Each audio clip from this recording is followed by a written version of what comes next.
Bienvenidas y bienvenidos a esta segunda videoclase del módulo 1 denominado Argumentación Jurídica. En esta sesión abordaremos el modelo de Toulmin. Yo soy la docente a cargo, Rosa Natalie Yique Ramírez. Para ver esta segunda sesión, vamos a seguir la siguiente ruta. En principio vamos a hablar sobre los elementos que integran el modelo de Toulmin. Como segundo punto, las obligaciones estatales en materia de derechos humanos. Como tercer punto, los elementos institucionales esenciales para garantizar los derechos humanos. Y finalmente, el punto referido a la argumentación e interpretación en materia de derechos humanos.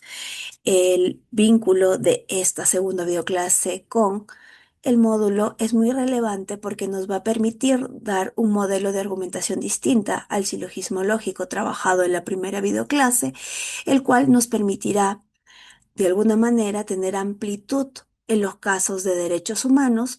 Por ello es que también va a ser relevante tener en cuenta las obligaciones y los elementos institucionales, porque los mismos pueden incorporarse en el modelo de Turing como elementos para argumentar.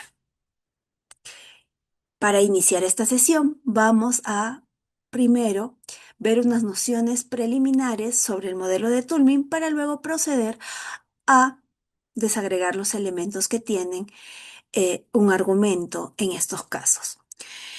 Como noción inicial, me parece importante mencionar que Stephen Turing es quien propone este modelo porque considera que el silogismo lógico aristotélico es un modelo adecuado, pero en el caso de las matemáticas. No así pues cuando hablamos de derecho, porque implica mayores formas de argumentar y mayores complicaciones a una fórmula matemática. Asimismo, va a tomar como importante el razonamiento expresado a través del lenguaje. Es decir, el lenguaje va a ser muy importante, pues no estamos hablando de fórmulas matemáticas. Y para él también va a ser relevante que el lenguaje argumentativo se encuentre apoyado en razones o pruebas. Una vez tenida en cuenta estas nociones iniciales, vamos a repasar los elementos centrales de un argumento. Para Turing, los elementos centrales son la pretensión, las razones, la garantía, el respaldo soporte y el cualificador moral. ¿Por qué estoy mencionando estos 5 elementos como centrales? Porque existe un elemento adicional que va a depender de si existe o no según el caso concreto, y lo veremos también a continuación. Me parece importante que les muestre ejemplificado el modelo de Turing en un caso recopilado del capítulo segundo del libro de Manuel Atienza, Curso de Argumentación, que en la página 113, en virtud de un caso español, nos muestra el modelo de Turing y además los elementos de su argumento, tal y como lo podemos ver a continuación. Asimismo, para entender cada uno de estos conceptos y elementos mencionados previamente, vamos a pasar pues a explicar cada uno de ellos. Como primer elemento tenemos a la pretensión, por su nombre en inglés claim, que va a buscar responder a la pregunta de qué se quiere o qué se desea demostrar, ¿no? En ese sentido, la pretensión es lo que se quiere conseguir en un caso en concreto, ¿no? Una intención que es exteriorizada al responder esta pregunta y que de alguna manera busca someter un interés ajeno a un interés propio. Para ejemplificar no solo este elemento, sino los que siguen, vamos a brindar distintos elementos del ejemplo, siguiendo pues el modelo de Turing, para luego culminarlos en un ejemplo consolidado y quede más claro. Entonces, siguiendo esta lógica, a la primera pregunta que pretende responder a la pretensión, que es que se quiere o que se desea demostrar, en el caso que vamos a poner como ejemplo, es que se practicó una esterilización sin consentimiento. Esta sería la pretensión. Como segundo punto tenemos las razones o ground por el nombre en inglés. ¿Cuáles son las razones para Tulmin? Para Tulmin, las razones van a ser los hechos específicos o motivos relevantes y suficientes, que de alguna manera van a buscar justificar la pretensión, y que es posible que varias razones, más de una, de hecho, puedan acreditar una sola pretensión. Para identificar las razones en un argumento, Tulmin menciona que podríamos preguntarnos lo siguiente. ¿Por qué motivo se cree que se está justificado lo que se pretende? Y para continuar con nuestro ejemplo puesto, la respuesta a esta pregunta es que no se llevó adelante un proceso adecuado de consentimiento informado. Como tercer elemento, Tulmin nos dirá que tenemos a la garantía o warranty por el nombre en inglés. Este elemento se apoya en que va a ser este el que va a darle una un apoyo a cada una de las razones.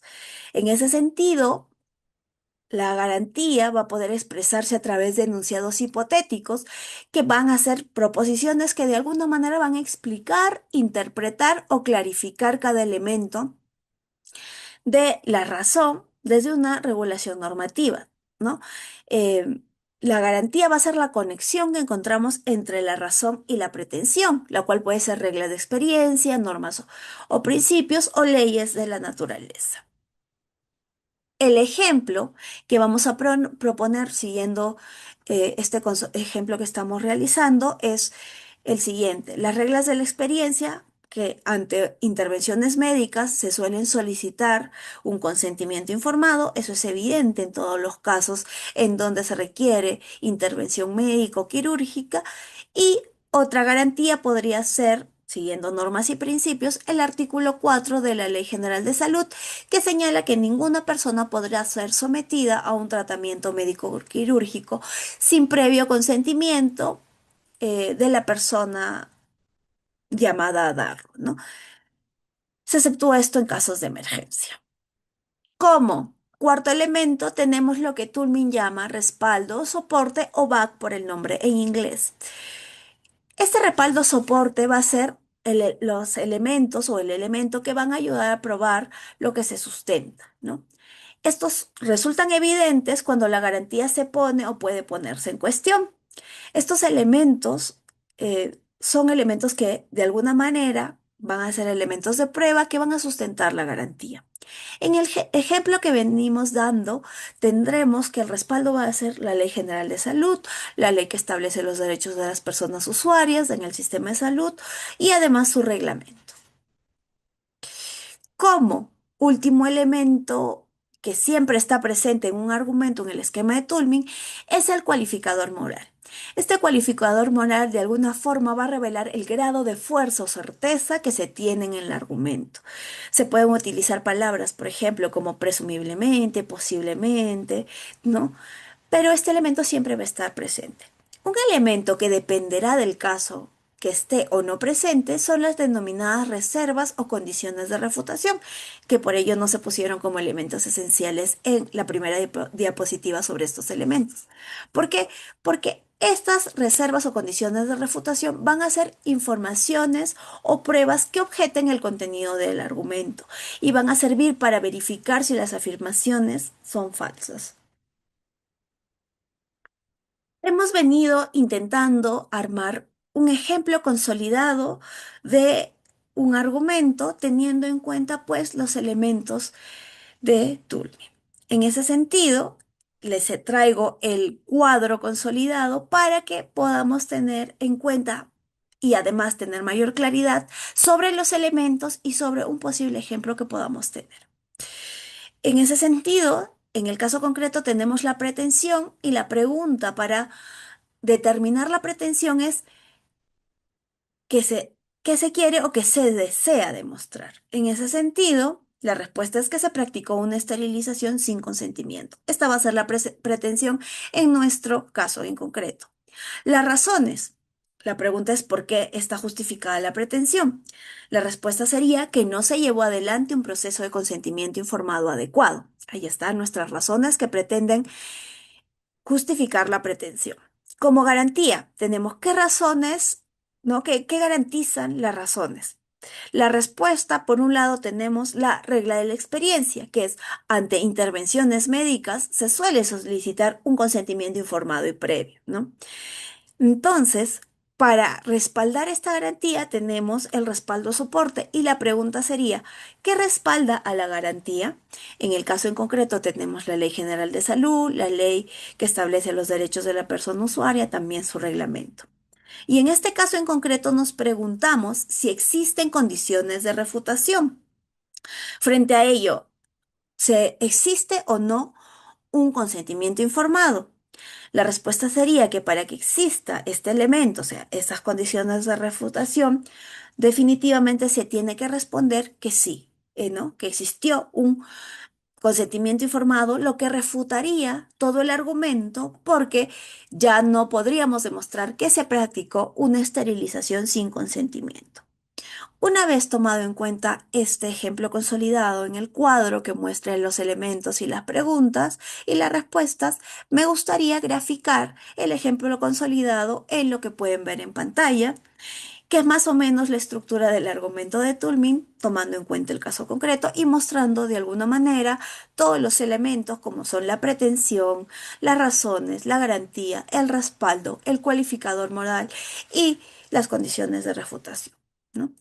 Ahora bien, una vez visto el modelo de Toulmin, tenemos en cuenta que aquí no solo podemos ver premisa normativa, premisa fáctica, conclusiones y el modelo de subsunción, sino que aquí es posible brindar una mayor argumentación, lo cual va a ayudar en los casos que hemos visto sobre derechos humanos.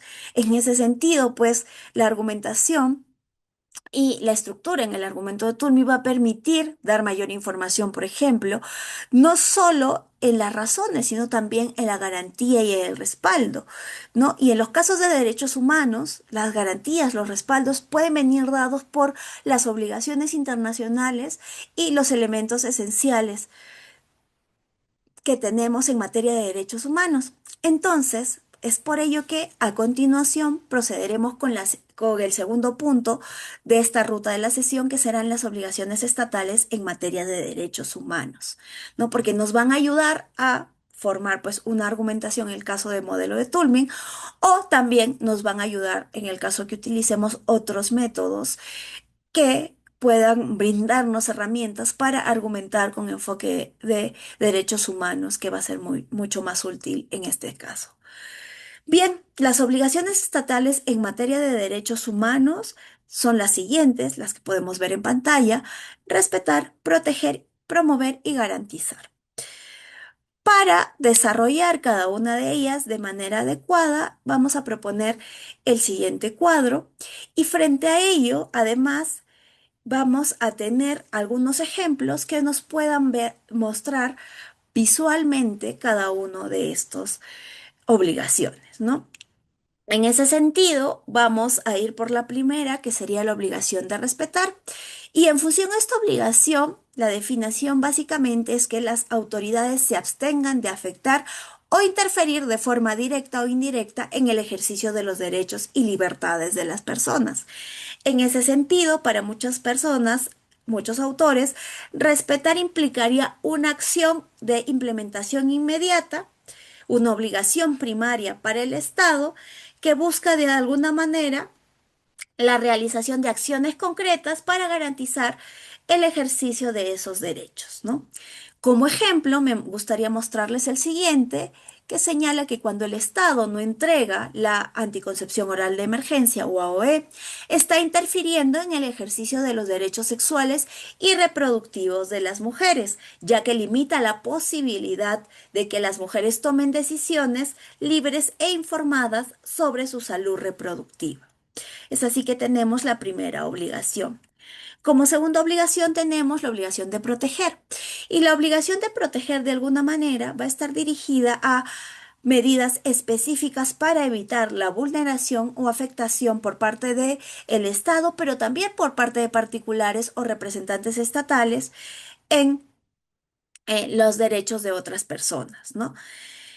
Cuando hablamos de la obligación de proteger, esta obligación se cumple cuando de alguna manera, en el caso de los derechos sexuales y reproductivos, el Estado supervisa y sanciona a los centros de salud o centros profesionales que imponen decisiones sobre la salud reproductiva de las personas. En ese sentido, con esta obligación, y en este caso concreto, se previenen abusos y se resguarda el ejercicio libre y seguro de los derechos sexuales y reproductivos. Como tercer punto, tenemos la obligación de garantizar. Y esta obligación está definida como el aseguramiento que da el aparato estatal para el libre ejercicio y la procura inmediata de la satisfacción de los derechos humanos y de su disfrute, ¿no? En ese sentido, garantizar va a estar definido como las medidas activas que se puede tomar para disfrutar el derecho humano que tenemos. Un ejemplo concreto es que el Estado diseñe e implemente políticas públicas y asegure servicios de salud accesible y de calidad que busquen capacitar también al personal de salud y brindar información clara y precisa sobre la educación sexual integral. En ese sentido, pues, lo que se busca es que, de alguna manera, con este diseño e implementación, todas las personas puedan ejercer de manera efectiva sus derechos sexuales y reproductivos. Como última obligación que les traigo aquí es la obligación de promover, la misma que estará definida como aquella en la cual el Estado deberá crear condiciones para el ejercicio del derecho, es decir, difundir, educar y sensibilizar para algunos autores. En estos casos, por ejemplo, una ejemplificación importante es que el Estado cumple con esta obligación cuando incorpora la educación sexual integral en el sistema educativo y capacita a la comunidad sobre el ejercicio de estos derechos, para que las personas conozcan, valoren y puedan exigir de alguna manera el cumplimiento de estos derechos.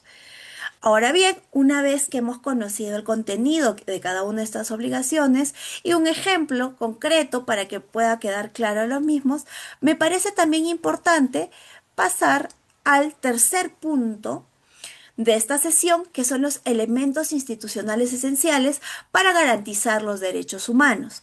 Nuevamente, porque estos elementos tienen vinculación con el modelo de Toulmin y con esta videoclase, pues como mencionamos, estos pueden ayudarnos también a construir un argumento cuando estamos hablando de casos de derechos humanos y que pueden ser pues no solo las razones, sino la garantía o el respaldo de un argumento cuando nuestra pretensión está dirigida a materia de derechos humanos.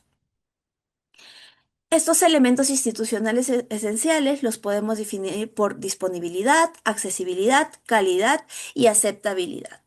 A continuación vamos a definir y ejemplificar cada uno de estos elementos esenciales.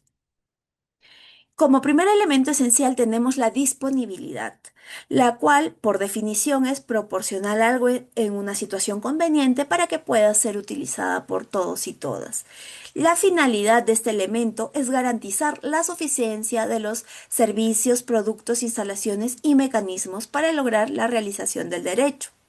En ese sentido, la disponibilidad hablará pues de las condiciones materiales, económicas y jurídicas y la suficiencia de las mismas para garantizar un derecho.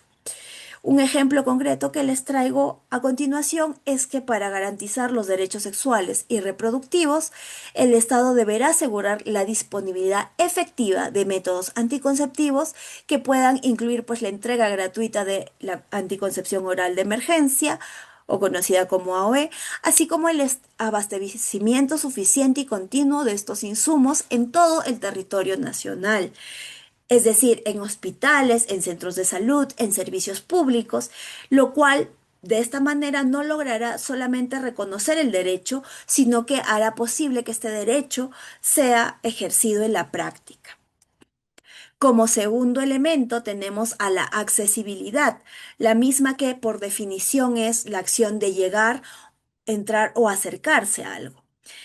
Aquí estamos hablando de el concepto de medio accesible, el cual va a estar referido a que la persona realmente pueda llegar o acercarse a. En ese sentido, tenemos cuatro dimensiones o manifestaciones de la accesibilidad. Por un lado, la no discriminación. Por otro lado, la accesibilidad física. Como tercer punto, la accesibilidad económica. Y como último punto, el acceso a la información sobre el derecho que se tiene. Así, cuando hablamos de accesibilidad, también me gustaría mostrarles el siguiente ejemplo, el cual señala que los servicios de salud vinculados a los derechos sexuales y reproductivos deben ser físicamente accesibles, lo que implica contar con rampas, ascensores y espacios adecuados de atención que permitan el acceso y el uso autónomo de las instalaciones por parte de las personas con discapacidad física. Esto va a garantizar que nadie quede excluido del acceso a la atención en salud en los casos de derechos sexuales y reproductivos por barreras arquitectónicas que podrían existir. Como tercer elemento tenemos la aceptabilidad, la cual por definición es el diseñar medidas orientadas a las necesidades y a la aprobación de la persona que ejerce el derecho. En ese sentido, estas medidas tienen que estar adecuadas culturalmente, deben ser respetuosas y sensibles al género y al ciclo de vida de cada persona y, por supuesto, garanticen la confidencialidad de la misma. La finalidad de este elemento es que los medios deben ser flexibles para implementar un derecho y deben poder modificarse de acuerdo a los contextos a los que van dirigidos. Es decir, tener en cuenta la identidad de cada una de las personas, su ciclo de vida, el contexto cultural en el cual se encuentren insertados, entre otros. En este caso, el ejemplo que me parece relevante es que tengamos en cuenta la incorporación de prácticas culturalmente pertinentes como el parto vertical, que va a permitir que las mujeres indígenas accedan a servicios de salud de manera respetuosa de sus costumbres ancestrales, tradiciones culturales y cosmovisiones, fortaleciendo así la aceptabilidad de la atención en salud materna. En ese sentido, al incorporar pues estas prácticas de salud, el Estado asegura una atención digna, respetuosa y acorde a la identidad cultural de las mujeres. Como último elemento tenemos la calidad, la cual por definición es que eh, lo que se brinde tiene que ser seguro, adecuado y confiable, y la finalidad es que pueda cumplir la función para la cual fue diseñada. En ese sentido, tenemos pues bienes y servicios que deben ser de calidad. Un ejemplo concreto es que en el ámbito de salud sexual y reproductiva, el elemento de calidad exige que la atención sea brindada por profesionales debidamente capacitados, que respeten la autonomía de las personas y que proporcionen información clara, completa, veraz y comprensible conforme a estándares técnicos, éticos y adecuados para que cada persona pueda tomar decisiones informadas sobre su cuerpo y sobre su salud. Ahora bien, pasando como último punto de esta sesión, tenemos el tema referido a la argumentación e interpretación en derechos humanos. Habiendo tenido en cuenta, pues, el modelo de Tulmin que presenta argumentos más pertinentes en los casos de derechos humanos y tomando en cuenta tanto las obligaciones como los elementos institucionales para la protección de derechos humanos, como posibles, pues, fundamentos o elementos que puedan ser incorporados en el modelo de Tulmin, pasamos al cuarto punto referido a la argumentación e interpretación en derechos humanos, que también va a resultar siendo relevante en estos casos. En el caso en concreto, es muy importante tener en cuenta que argumentación e interpretación funcionan de manera simultánea. Para algunos autores, toda interpretación se argumenta y toda argumentación es susceptible de ser interpretada. Cuando hablamos, pues, de argumentación, con perspectiva de derechos humanos, para muchos autores, esta será aquella que se oriente a la exposición de razones debidamente sustentadas en garantías y respaldos para cumplir las pretensiones. Y para estos autores, por ejemplo, cuando hablamos de garantías y respaldos, estamos hablando pues de elementos del modelo de Tulmin que van a ayudar en la argumentación con perspectiva de derechos humanos. Asimismo, es importante que en estos casos se tome en cuenta el contexto y las características del titular. Ahora bien, cuando hablamos de argumentación con perspectiva de derechos humanos, es muy importante tomar en cuenta que las normas son solo elementos con contenidos mínimos, pero que no van a ser contenidos definitivos, porque como vimos, cuando hablamos de derechos humanos no estamos hablando de norma regla, sino de principios que son mandatos de optimización, cuyo contenido es mucho más amplio y permite el cumplimiento en grados del mismo. Es muy importante también tener en cuenta que los derechos humanos van a ser reconocidos como partes y atributos de la persona.